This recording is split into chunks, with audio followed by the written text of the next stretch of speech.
Help me enthusiastically welcome tonight's speaker, Celeste.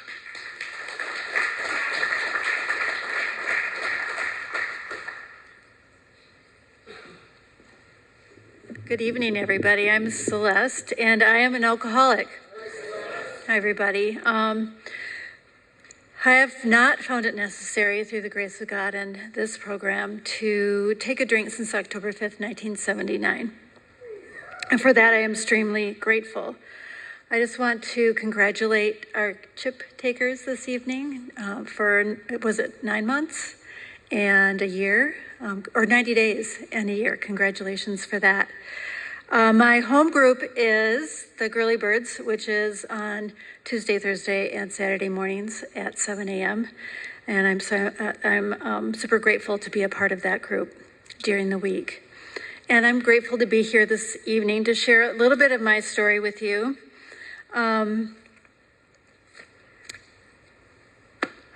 Where to start? I grew up in an alcoholic home. So from day one, alcoholism was a part of my life. My grandfather was alcoholic on my mom's side, and on my dad's side, there was mental illness with untreated alcoholism. That was dry, untreated alcoholism. So it goes way back. It's in the genes for sure. And so growing up in an alcoholic home, there was all of those usual things of, the kinds of rules, how you needed to behave. I was a middle child, and being the middle child, to get my needs met, I had to always be sort of in this place of self-pity and helplessness. And so in that growing up, there was always sort of these excuses made for me because I couldn't handle it. She can't handle it, so we'll make excuses for her. And, she doesn't have to have good grades because it's hard for her. She's not quite smart enough. That kind of thing. That made it easier, I think, for my family not to have to deal with the emotions of things that were going on with me. And as I matured, the anxiety and my difficulty in being able to get my needs met, I was having a lot of trouble sleeping at night. I was having trouble making friends. I was not doing well in school. Went to a Catholic school, which in of itself is a program. My struggles were getting more difficult, and I couldn't get my needs met from my family, from my parents. And my dad and my mom were actively drinking. And my mom liked to drink at night. She would drink alone at night, and she would call it her medicine. It was, the thing that helped her sleep at night. So one night, on one of those nights that I couldn't sleep, and I would be laying in our hallway between the bedrooms with a book and an apple and not sleeping all night, I decided, well, Mom drinks that Jim Beam. Maybe I could try that and see if it helps me sleep. So at 13, I was younger than that. I want to say I was younger than that, but for sure by 13, I went downstairs and filled a little juice glass with, maybe 2 shots of Jim Beam. And at the time I was this tall and weighed about 75 pounds. I was just thin, stick little girl. And yes, it did help me sleep. And so I found a new thing that helped me sleep at night. So I didn't do it a lot because they might catch on that I was drinking. It was my mom's favorite booze. So I didn't do it often, but I did it enough that I understood the magic of what alcohol could do, at least for sleep. So that was my initial experience with drinking, and I knew that it worked for at least that. When I finished elementary school, I decided, so I was, 12, 13 when I was doing that, and then I decided when I got to high school, I was going to make friends and I was going to be popular because I had spent all of elementary school having a really hard time making friends. And I was thinking about, well, how am I going to do that, Yeah, I'm going to have a whole new group of people to meet, and yet I was like, how am I going to do that? And I realized, I know, to be popular, one of the things you do is you drink. You be part of the party crowd. And so when I got to high school, that is what I decided to do. And that part was the most interesting. So as a freshman in high school, it was October, so I've only been in high school maybe a month. And it was float season, it was homecoming. And I was like, well, how am I gonna get into this group of kids? And so one of the girls, I went up to her and I said, well, do you want to go to the, decorate floats together? And she said, yeah, but you have to bring some alcohol with you. So I filled up a jar full of, all kinds of different booze, back in the day. And so it was this black, dark stuff in a cur jar or a mason jar. And she and I met I remember it being this little dirt mound. It must have been like a construction site. And we drank all of that alcohol. So, and it was a lot when I think about it now back then. And we went to the homecoming event and the decorating of the floats. I have really no memory of that night other than seeing the floats, and somehow I got home. I was really, really sick that night, and then the next day, couldn't remember anything. But when I got to school, that was a Friday night. When I got to school on Monday, everybody was like, you were so funny. You were so cool. You were so drunk. And I was like, I can't wait to do it again. And that was the beginning of the end, truly. So throughout high school, I drank like that. It was always to drunkenness and blackout, sickness, and doing it all over again. Of course, I didn't do it every day. I was doing it on the weekends with my friends. Honestly, I have really no idea how my parents didn't know, other than the fact that they were drunk all the time too.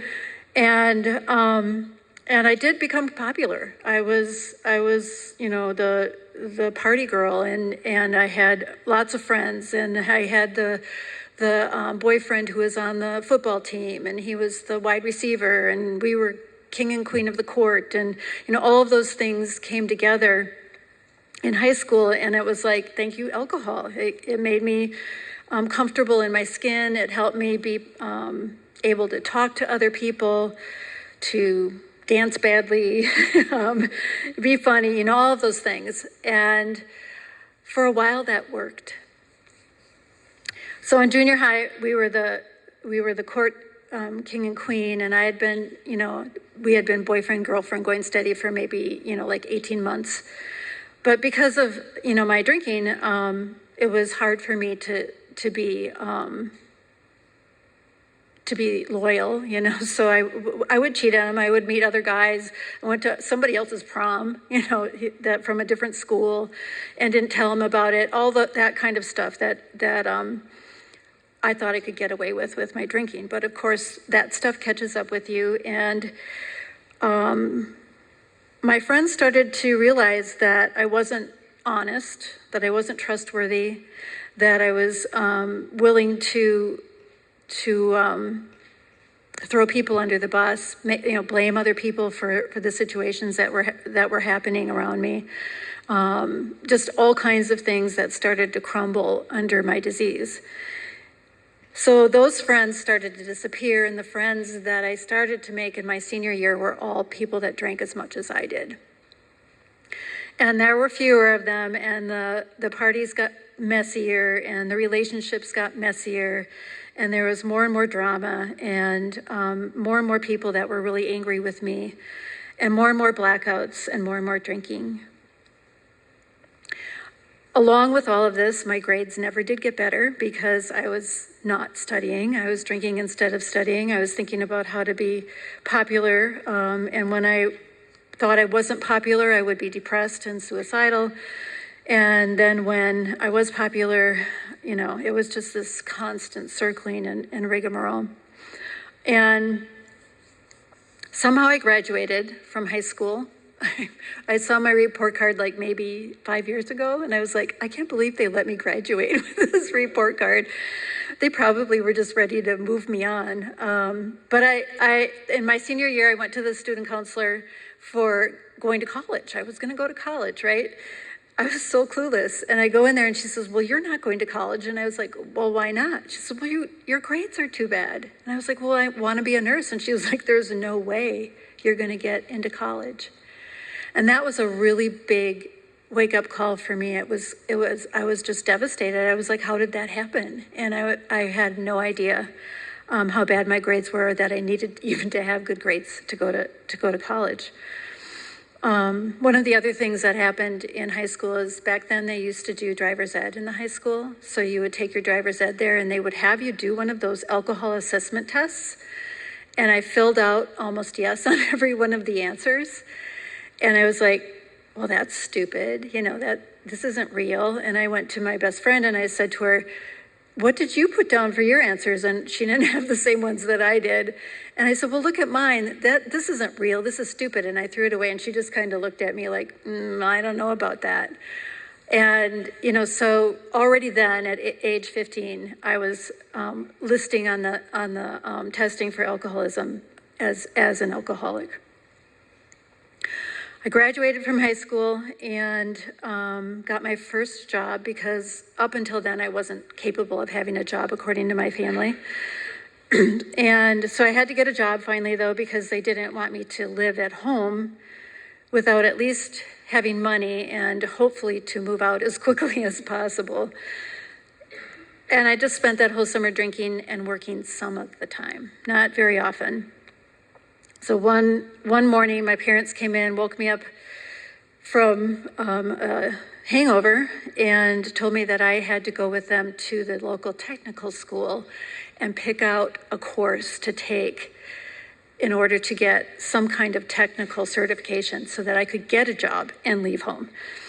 And I was really mad about that. I was hungover, I didn't feel good, and now they're making me go and do this, and it really kind of pissed me off because I was kind of had it good at home. I could come and go as I pleased and keep drinking, work a little bit, but my parents weren't about that. So went to the technical school and they actually had a medical assisting course there, which was close to nursing. And I was like, maybe I can do that. That looks like a job that I would really like to do. And I signed up for the medical assisting course. And that year, it was important to me to get that certification. I wanted to get out of my home. My mother at the time was in a serious mental breakdown and drinking a lot, and it was really painful to be at home when she was there. And I was just like, I'm ready to be done here.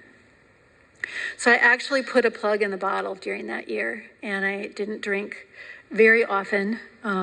Maybe once on a weekend, and I studied and I got good grades and I graduated at the top of that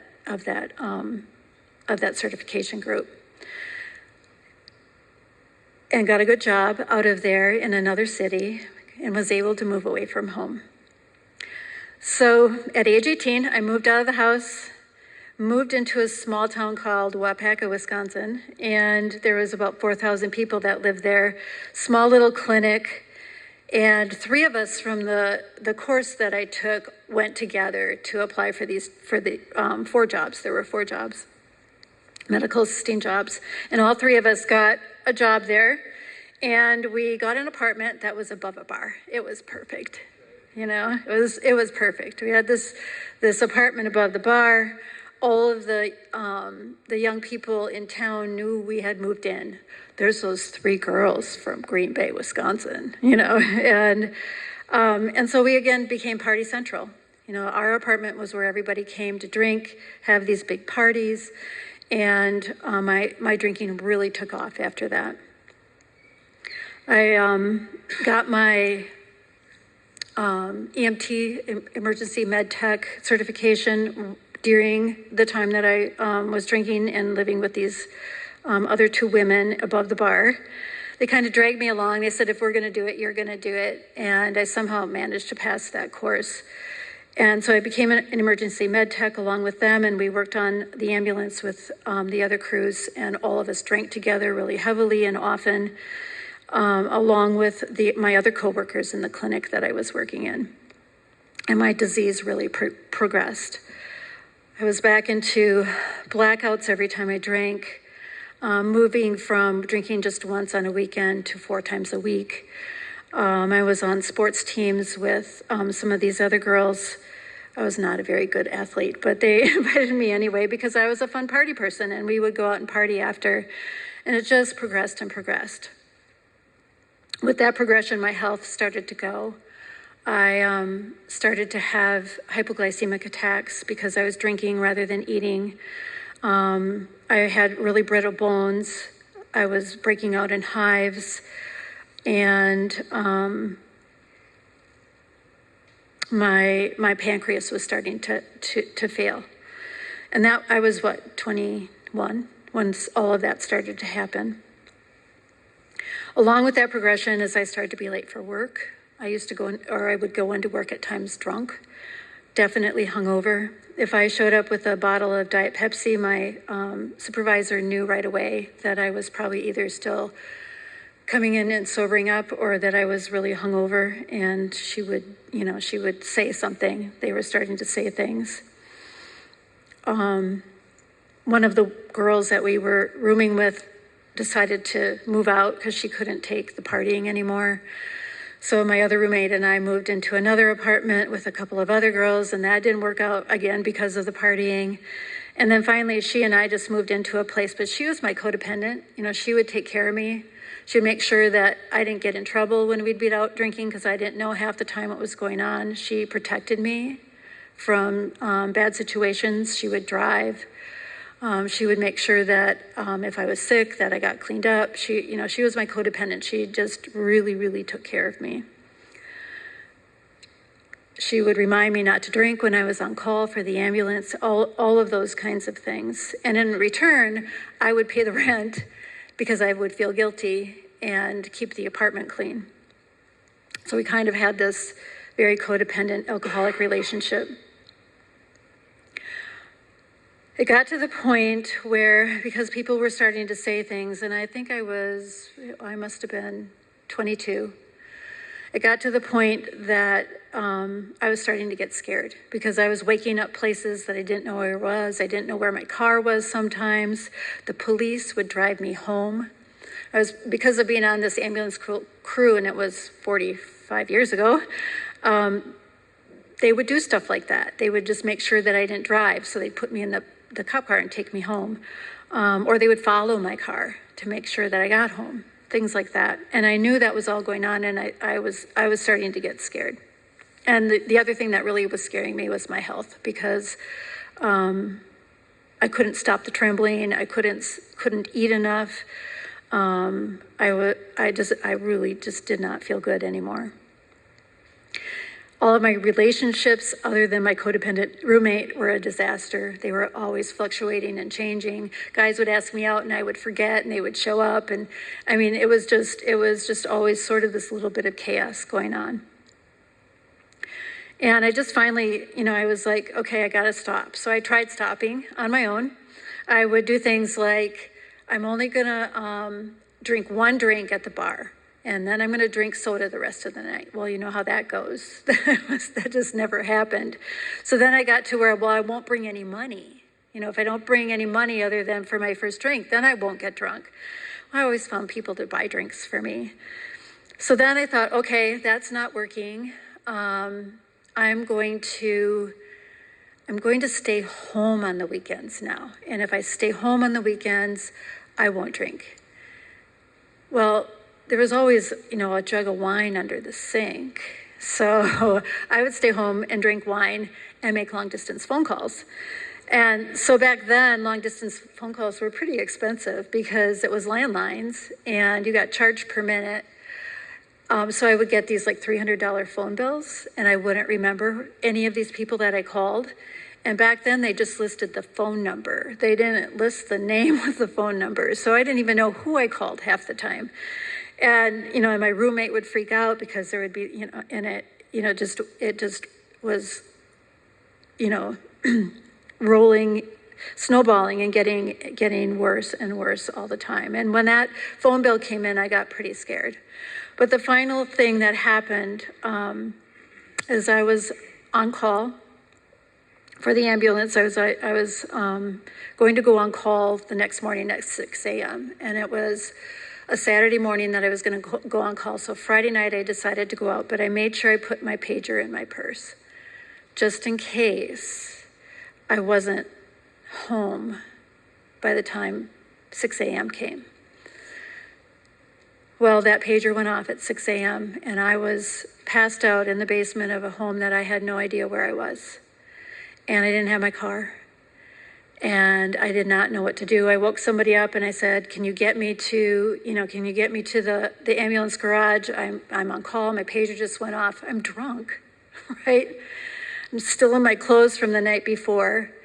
And so he does. He drops me off over there, and of course the ambulance is gone. I mean, they were long gone. 45 minutes gone, and I just had this big pit in my stomach. I walked home from there and just waited. I didn't know what to do. My crewmate showed up about 2 p.m. He knew better. He knew that he should wait till I got sober. He showed up and he just said, and we all had nicknames on the ambulance crew. It's kind of one of those things that you do when you work in emergency, that you don't use your real names. You kind of have this camaraderie of nicknames. And he says, Chels, I know why you weren't there, and it better not ever happen again, or you're done. And that was the thing that finally pushed me to get on my knees and ask God for help. I was like, I can't stop drinking. I don't know what to do. I don't know how to live my life without alcohol. And very shortly after that, I really don't know what the timeline was, but it wasn't much longer after that, and I decided at that point also to not drink when I was on call, and I was doing okay with that. So one night I went to the grocery store, the Red Owl, and had my pager on. I'm sober. I'm going to eat some food because I didn't usually eat when I was drinking. And so I'm at the grocery store buying cigarettes and food, and there was this guy standing in front of me in the checkout line, and he kind of turns and sees me with my arms full of food, and he says, well, here, let me make some room for you. And we got to chatting. This is a small town, 4,000 people. I knew who he was. He knew who I was, but we didn't know each other. But I knew, because it's a small town, that he was sober and he was in Alcoholics Anonymous. And, so we chatted, he left, and I went home and said to my roommate, I ran into so-and-so at the grocery store today. It was kind of cool. We chatted, and it might be kind of cool if maybe we went on a date. And she just looked at me and she said, what are you talking about? He's not your type. And that was true. I was like, well, you're right. But however, a week later, he called me, and we went cross-country skiing and started to date. So God took care of me in a way that I least expected. I think God knew that I wasn't able to do it myself, that there was no way I would have walked into a room of Alcoholics Anonymous on my own. But I met someone who did. And so as we dated, I decided that I could go to Al-Anon because I'm dating a guy in Alcoholics Anonymous, right? So that's what I started to do, is started to go to Al-Anon meetings, and was still drinking periodically, but not like I was, because it was hard to hide that. But I still was drinking enough that I would get drunk maybe every other week or so. But I was going to Al-Anon, found out that my family was alcoholic, so now I had an even better reason to be in Al-Anon. And yet I was having a lot of trouble staying sober, and it was kind of scary, because if I got caught, if he found out, I think, it probably would have ended our relationship. So that started to worry me. And then we met in January of 1978, I have to think it through, 79. January of 1979, May of 1979, he asked me to marry him. And I said yes, but I still drank for a while. And all of my friends that I drank with were like, you shouldn't have to stop just because he doesn't drink, right? So people helping me make excuses, but I still knew that it probably was better if I didn't and figured out how not to drink. And I finally got to a place where I think I had about 2 months sober, and I went to a wedding with one of my one of my coworkers. We were standing up in the wedding, and I had invited my fiancé to come with me to the, what's the thing you do before the wedding? Not the reception, the rehearsal dinner. And he said he couldn't. So I went to the rehearsal dinner and I thought, well, he's not here, I'm gonna have a drink. And so, and all my friends were like, you're right, you should have a drink. You don't have to, stay sober for him, or you don't have to not drink for him. And so I ordered a Southern Comfort Old Fashioned, which was one of my favorite drinks. And they set that drink in front of me and I looked at it. And you know how you hear in the stories where people see the people in the bottom of the glass? I literally did see the people in the bottom of the glass. And I took a sip and I put that glass down and I shoved it away. And I was like, I have to choose now. I have to choose between my life in sobriety with this man that I love or go back to drinking. And I moved it away. I got up from the bar just as my fiancé came walking in to the rehearsal dinner. And that was my last drink. We got married in January of 1980, and that first year of our marriage was complete hell because I was a dry drunk. I wasn't in Alcoholics Anonymous because I wasn't an alcoholic. I just knew that I couldn't drink. And it was awful because I was not able to manage my anxiety. I was in constant, actually really a desire to drink. The first 3 months that I was sober, I had the shakes. I couldn't sleep well at night. I was having I was having withdrawal for a pretty extended period of time. And so it kind of, moved in through the beginning year of our marriage. And we were already in marriage counseling. Things were getting worse. Meanwhile, I started to see a therapist because I wasn't doing well. And she recommended that I do, because I hadn't done my 4th and 5th step in Al-Anon. So I sat down and did my 4th and 5th step in Al-Anon and went, all of these problems are related to me drinking, not to my codependency. And when I went and talked to my therapist, she said, well, you're probably in the wrong room. So I had to go home and talk to my husband, and I told him, I said, so here's the thing. When I did my 4th and 5th step, it looks like I'm an alcoholic and I'm in the wrong room. And he just looked at me and he went, that makes sense. And he called one of his sponsees. Somebody here asked me what role do I have in this, hierarchy of grand sponsors, and so he called one of his sponsors sponsees and had him take me to a meeting. And then that started my journey on Alcoholics Anonymous, and everything changed. I'm sorry, all of a sudden I'm looking at the time and going, wow, I'm speaking a lot more than I thought. So I started to work the program for Alcoholics Anonymous, working on my disease of alcoholism, and everything shifted and changed. Working the steps, getting a sponsor, and working the steps for this disease shifted the way that I looked at myself, how I began to change with my character defects, and asking God for help with that. And just taking ownership of myself and how my disease had progressed and what I needed to do to change. So the first 5 years or so were pretty great. They were just really AA focused and service and building our marriage and our home and our family. And then all of a sudden at 5 years, things started to crumble again. And I started to struggle a little bit more with some of my emotions and my inability to stay calm, being anxious, things like that. And started looking a little bit deeper into my Al-Anon program again. And that was super helpful. At 7 years, I went through kind of a similar cycle. So there was always these times in my sobriety that I needed a little extra help, and I took advantage of that and was grateful for the extra support as I needed it.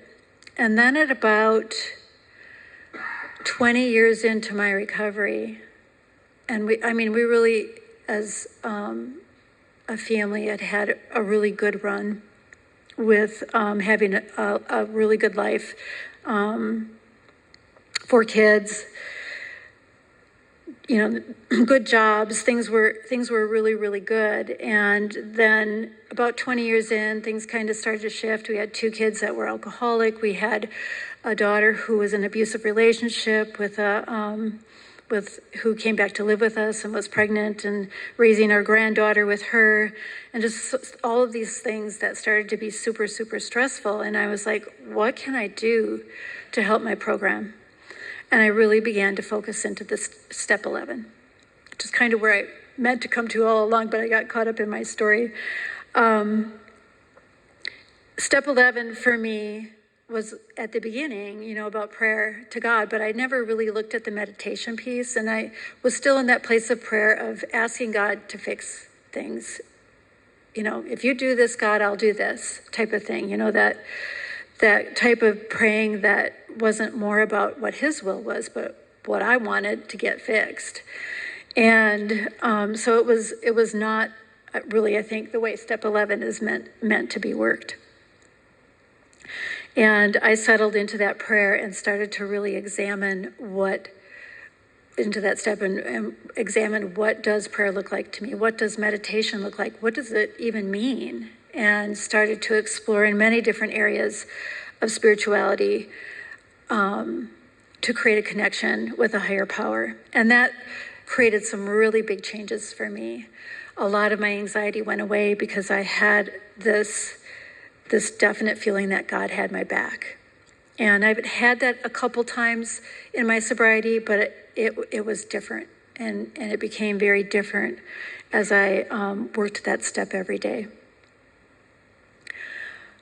In that process of working that step, I discovered yoga, which is one of my sober disciplines, I call it, because yoga for me makes a big difference for my parasympathetic nervous system. It helps me move away from that fight, flight, and freeze and become calm and find my breath and be grounded and be present for people. And so that was one of the things that manifested out of my study of step 11.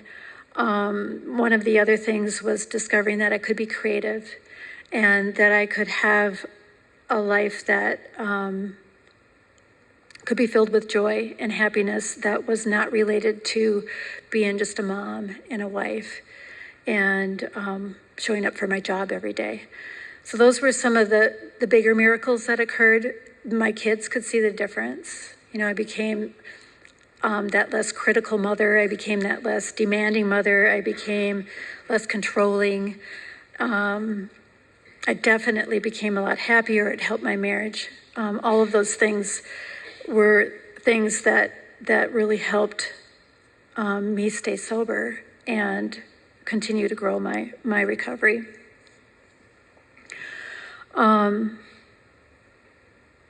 of the cool things that's happened in my experience of having a yoga practice, my sober discipline, is that I've been able to share it with other people in recovery. And in the sharing of that with other people in recovery, seeing the shifts and changes that occur for them and being present in their bodies and being grounded on the earth, and knowing that being sober can make a difference in not just, the outside things, but on the inside things too. And so that's been a real blessing for me over the last 10 years or so of being able to share a recovery-related yoga practice for people in recovery. And that's been pretty cool. So one of the things that also has happened is discovering what God looks like for me. And it's helpful because my grandkids none of them, really have they don't go to church or have I at least was raised in the Catholic Church, so I have an idea of what, spirituality is, or what maybe a church practice is. And so they'll say things like, well, Grammy, what is God? And one day I was listening to a song, and this song came and smacked me, pretty much between the eyes. And so I just want to share that with you, and then I'll finish up with this other piece that I want to share. But this song is called Sight. I see God in symmetry. I see God in our make-believe. I see God in our grand attempts to make something beautiful before life ends. I see God in irony, in fragile heirlooms within children's reach. I see God in our damaged goods. But you see God in ways I wish I could.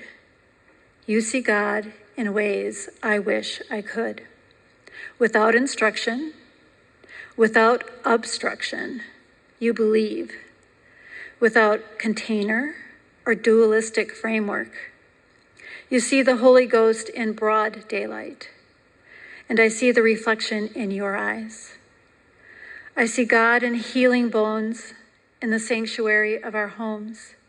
I see God in the wilderness, in our magnetism to recklessness. Black or white or vivid color, after a while, it all runs together. Our stained glass means nothing without light.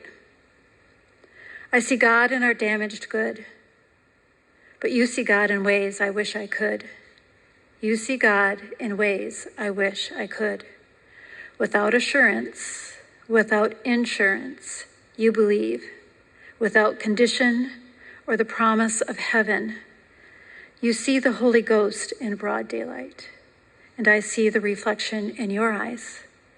I see the reflection in your eyes.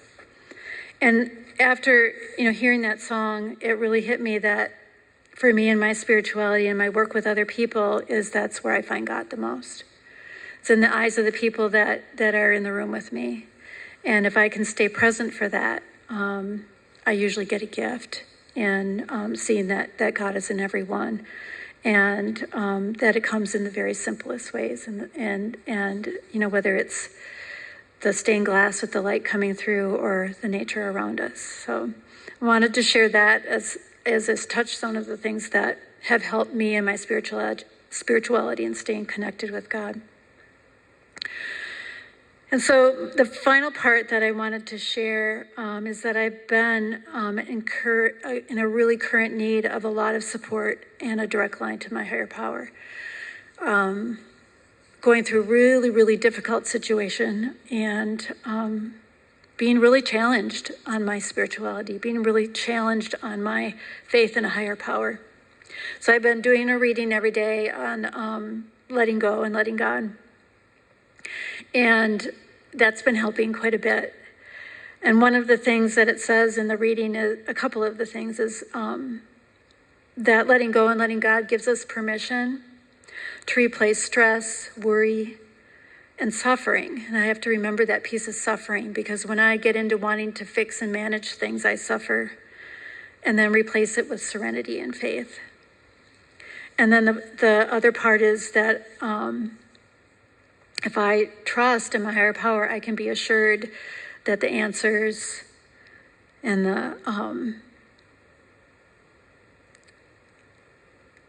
the actions and all of the things that I will need will come to me in the time that's right. And that what I need will be placed in my hands through my higher power. And that, for me, is that sense of serenity and knowing that at the end of the day, I don't get to decide what other people's paths are. I don't get to decide outcomes. I can only walk the walk and plan the plans, and the rest is in my higher power's hands. That didn't mean to be rhyming, but it did. So I'm not sure what all you got out of that, but truly, but through the grace of God, I got into these rooms. I literally asked God to provide a way for me to get sober, and God answered that prayer. And I just have to remember that if I continue to place that in God's hands, my answers will be answered in whatever ways they're meant to happen. And with that, I will pass. Thank you.